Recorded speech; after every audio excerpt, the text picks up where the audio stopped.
Jamaah rahimakumullah, yang berpendapat bahwa bid'ah ada yang hasanah adalah Imam Asy-Syafi'i rahimahullahu ta'ala. Pendapat beliau ini sebagaimana yang tertulis di dalam kitab Fathul Bari Syarah Bukhari juz 13 halaman 125. Sekali lagi, pendapat beliau ini ditulis di dalam kitab Fathul Bari Syarah Bukhari juz 13 halaman 125. Apa kata Imam Asy-Syafi'i? Al-bid'atu bid'atani. Bid'ah itu ada dua. Fama wafaqo as-sunnata fahasanatun. Fama, maka setiap perbuatan, wafaqo, yang prinsip dasarnya as-sunnata, sesuai dengan perintah sunnah, fahasanatun, maka kategorinya adalah bid'ah hasanah. Wama khalafaha fasayyi'atun. Wama, dan setiap perbuatan khalafaha, yang prinsip dasarnya bertentangan dengan sunnah, fasayyi'atun, maka kategorinya adalah bid'ah sayyi'ah, atau yang sering kita kenal dengan bid'ah dolalah. Apa contoh bid'ah hasanah?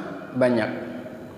Di antaranya adalah membangun madrasah. Nabi pernah membangun madrasah apa tidak?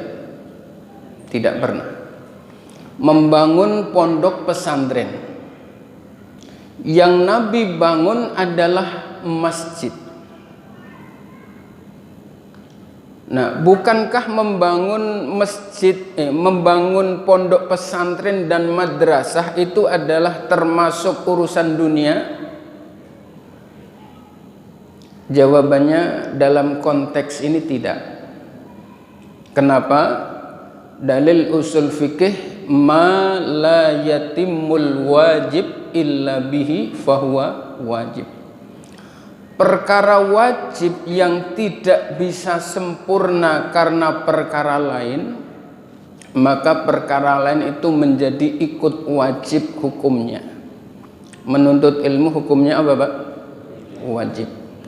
Membangun madrasah ketika kewajiban menuntut ilmu itu tidak bisa dilaksanakan, maka membangun madrasah itu menjadi ikut wajib hukumnya.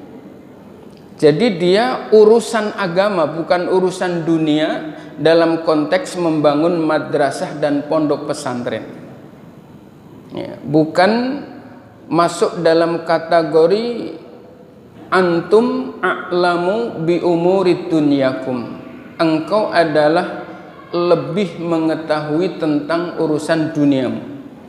Dalam membangun madrasah dan pondok pesantren tidak masuk dalam zona dalil itu. Contoh yang lain adalah membuat Al-Quran terjemah. Ada nggak, Pak, di zaman Rasul Quran terjemah? Boro-boro Quran terjemah. Mushaf di zaman Nabi belum ada. Mushaf itu baru dibikin, baru dibuat di zaman siapa? Khalifah Abu Bakar berdasarkan usul dari Sayyidina Umar. Itu dibuat hanya satu mushaf.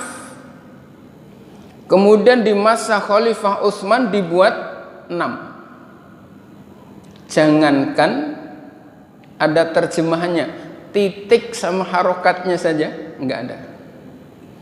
Yang memberikan titik pada huruf-huruf Al-Quran yang membedakan ba, ta, sa, jim, ha, kho, itu sudah ulama di masa tabi'in yang bernama Abul Aswad Ad-Du'ali. Itu pun hanya dikasih harokat di awal sama akhir. Misalnya Bismillahirrahmanirrahim itu hanya bi sama mi. Kalau titiknya sudah lengkap, disempurnakan oleh murid beliau yang bernama Nasir bin Asim, itu di masa tabi'in.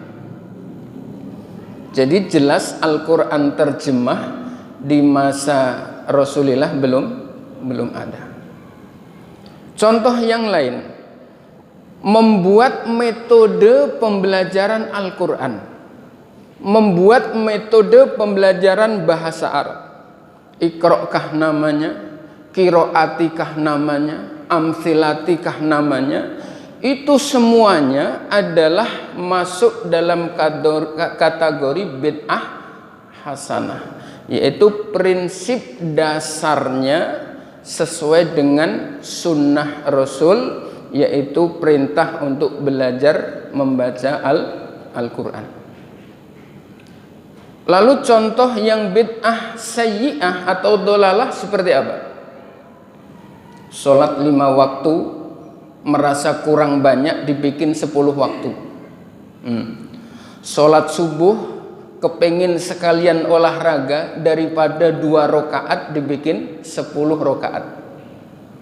Haji daripada kuotanya nungguin sampai 30 tahun dibikin sendiri di pondok gede.